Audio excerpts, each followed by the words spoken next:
This ABC15 flash briefing is sponsored by Sanderson Ford. All roads lead to Sanderson Ford. Hello, I'm Megan Thompson with your top stories here from ABC15 Arizona. More legislation now on the governor's desk to bring water back to the Rio Verde Foothill residents. The unincorporated area outside of Scottsdale was cut off from their water supply on January 1st.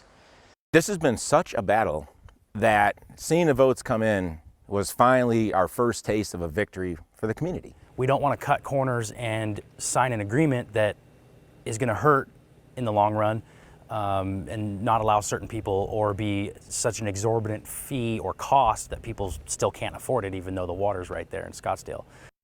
ABC15 learning that a bill aimed at restoring water service to Rio Verde Foothills has passed the House and Senate. So when could the community see water flowing again? It is a multi-step process that could take a few weeks. We will keep you updated on what happens.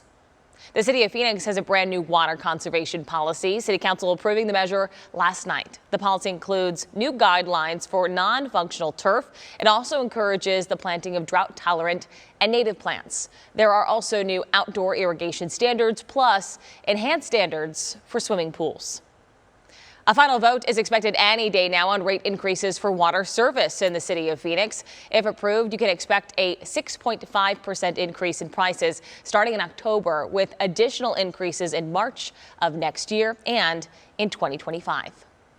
An update now on the clash over Proposition 400. It's a half-cent sales tax for road and transit issues. Republican lawmakers just sending Governor Katie Hobbs a plan to ask voters to extend the tax. But Governor Hobbs is already vowing to veto that plan. The GOP's proposal, among other things, calls for no light rail extension. The governor is asking lawmakers to come up with a different compromise. In the state of education now, a new option is available for students pursuing a bachelor's in our state. Maricopa Community Colleges will offer 7 bachelor's degree programs this coming fall. Some of those include teaching degrees with an emphasis on dual language and a combo degree of elementary education and special education. And teachers are in great need right now.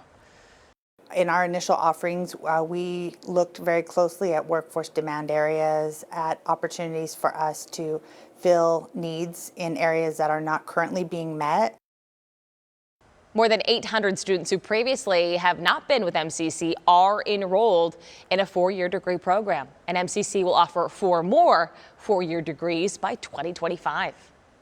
Starting today, ABC15 is teaming up with our news partner, KTAR, for an in-depth special on homelessness in the Valley. You can watch the Without a Home roundtable discussion hosted by ABC15 anchor Javier Soto and KTAR's Jamie West today and tomorrow from 12:15 to 2 p.m. on ABC15.com/roundtable.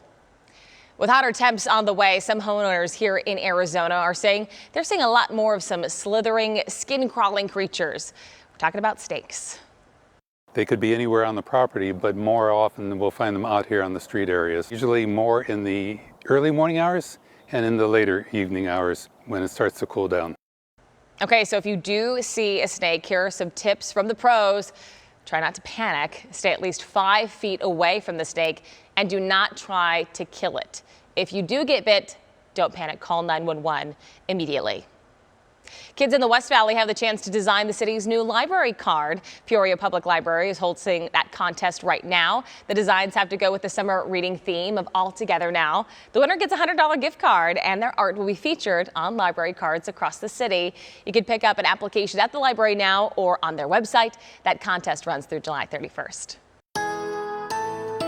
Time for that most accurate forecast. I'm meteorologist Iris Hermosillo. The hundreds, they're back starting today. A high of 101 in Phoenix. And tomorrow, we're climbing another degree by 100, up to 102 rather. And by Friday, we're right in the range of normal with a high of 104. So it's not going to be a huge warm up right away, but we will be getting warmer each day as we go through the weekend. Light breezes today and tomorrow, but not enough to mix up the air too much. And so that's still going to mean that our ozone pollution will build up and potentially reach unhealthy levels. We're under an air quality alert today and tomorrow. Then stronger winds come Friday, and that will help mix up the air a little bit better. And at this point, no alerts for Friday. Highs reaching the mid-70s in Flagstaff, upper 80s for Kingman. We'll make it into the low hundreds out at Lake Havasu, just like we will here in Phoenix. Casa Grande into the upper 90s. A slight chance for showers in northern Arizona today, and then again towards the end of the week. But for the valley, a dry 7-day forecast. We'll just see more clouds flowing in at times, especially this weekend and early next week. For the latest headlines, weather, and traffic, head to abc15.com or go ahead and download that free ABC15 mobile app. This ABC15 Flash Briefing is sponsored by Sanders & Ford. All roads lead to Sanders & Ford.